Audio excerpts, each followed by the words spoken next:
Hello, everyone, and welcome back to the Best on Wellbeing podcast. My name is Guillaume Tremblay, and today I want to talk a little bit about dietary supplements. I often get that question in my work in terms of where to start in terms of supplements. Now, before we get started, a few things. Once again, I don't believe there's a one size fits all answer. So it's not like one thing that works for really well for somebody is going to work really well for everybody else. I've seen that many times, but we'll get into that here. Number two is this is for information purposes only. Please ask your doctor before you make any important health decisions. So when we think about supplements, there's two things that I come to mind is like simplicity and how to get the most bang for your buck.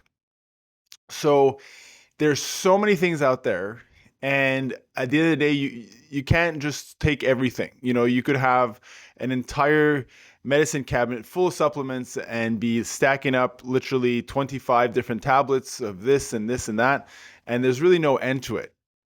So where to start with supplements? The one thing that I'll say in terms of a specific supplement is magnesium. A lot of people who know me know I've been a big advocate of magnesium, and for many reasons. I've published a paper on it. I'm a huge proponent of magnesium, and I think there's for good reason because of all the evidence out there. In terms of our health, within our cells, there are four elements that are the most important for all the biochemical reactions of our body. So when you think about the human body, it's still an utter mystery of how the heck it all works. Okay, it's a pretty cool thing that this body works and every cell works and all that. But we do know biochemically that you need certain elements. Well, we need many elements, but the most important ones are sodium, calcium, potassium, and magnesium. Those four elements are instrumental and absolutely vital to keep the cell operating, to make sure everything's firing correctly. Now, the thing is, in terms of a regular modern diet, there's quite a bit of sodium in it, salt. And there used to not be hundreds of years ago. The word salary comes from the word salt, because there was such a lack of salt that it became a form of currency exchange in order for people to, because it was so important as a means of exchange because there was no salt around. So people could literally die from not having enough salt in their system. But today there's plenty of salt, so we don't really need to worry about sodium. There's plenty of it in our diet, and sometimes for many people too much. Calcium as well. Now, our current modern diet, there's yogurt, milk, and dietary, different cheeses, all sorts of dairy products with plenty of calcium in it. So most people are able to meet their calcium needs through their diet pretty easily. Potassium is a little tricky. It's not quite, some people have enough. You could make an argument that some people don't get enough potassium, but things like, orange juice, bananas, there's still quite a few sources of potassium in our diets that we can get a sufficient amount. Magnesium, there is quite a bit of evidence that most people don't have enough magnesium. That some studies were showing up to 80% of the general population. That's probably on the high side of the number, but if it's anywhere close to the truth, that is a high number. So magnesium is tricky to get in our diet. It can come from certain fish like halibut and mackerel, or nuts like almonds and things like that. Or like often leafy green vegetables, like very leafy dark, like kale, collard, things like that. Magnesium, you can get your magnesium from that.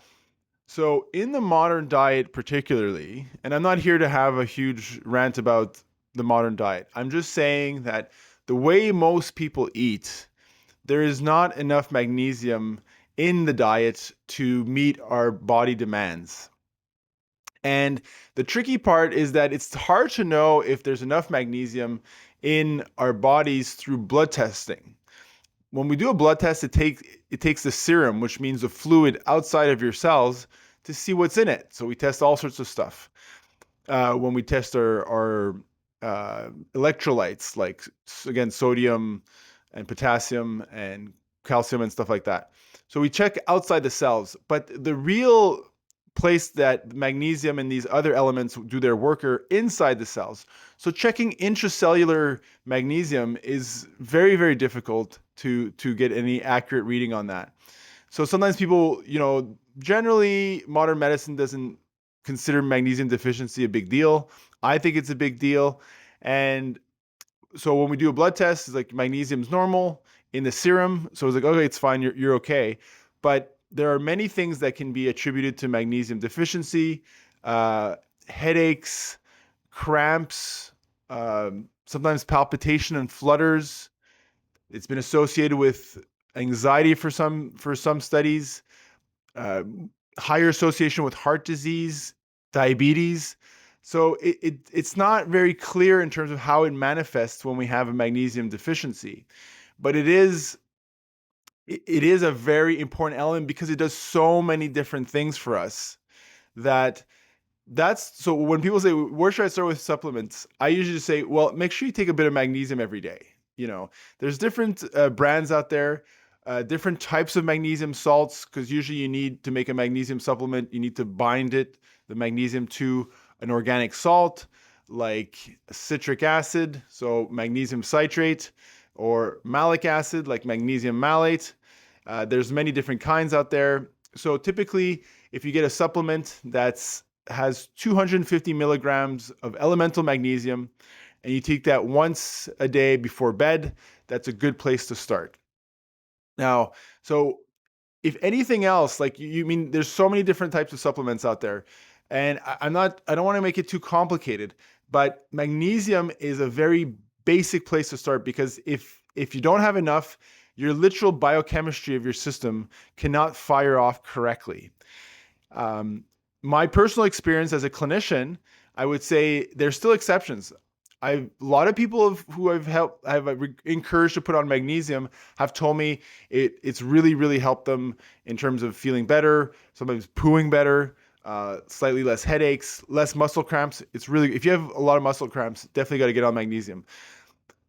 I've also had some people that didn't tolerate it.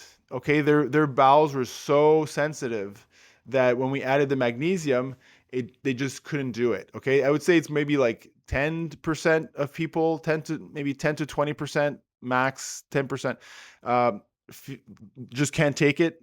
I would say on average of all the people I've put on it, 50% say they feel better, and the others don't feel a difference. Okay, so again, I don't want to make it a magical thing. I know there's some people there are some magnesium advocates that are way more hardcore than I am. But just given the experience now over the years, I was more hardcore in my early days before I actually became a clinician. And then, when you see reality and you really deal with people, you kind of get it more of a boots on the ground perspective of what's doing what. But that's the place I would start in terms of, we'll look at some other supplements in a subsequent episode. But magnesium is definitely, to me, the one that our modern diets cannot meet the demand. It's such an important um, element for so many bodily functions. And the thing I would just warn everybody is that for some people, it can make their bowels more loose. Okay. Um, Sometimes the best approach for magnesium to know the right amount for yourself, because everybody's a bit different.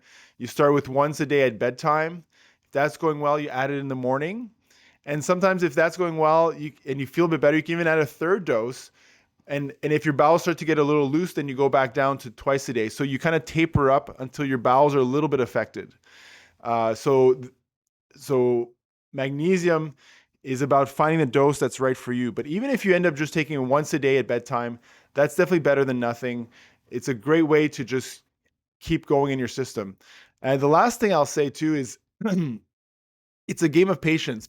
Any supplement is a long game. Okay, you can't think of supplements as like, well, I'm going to take it for a few weeks, 2 weeks, and I'm going to feel better. It's like, no, magnesium, like something like magnesium, a multivitamin, which I'm not big into multivitamins, but a multivitamin or magnesium or any other supplement, it's a long game. It's going to have its effect over years' time.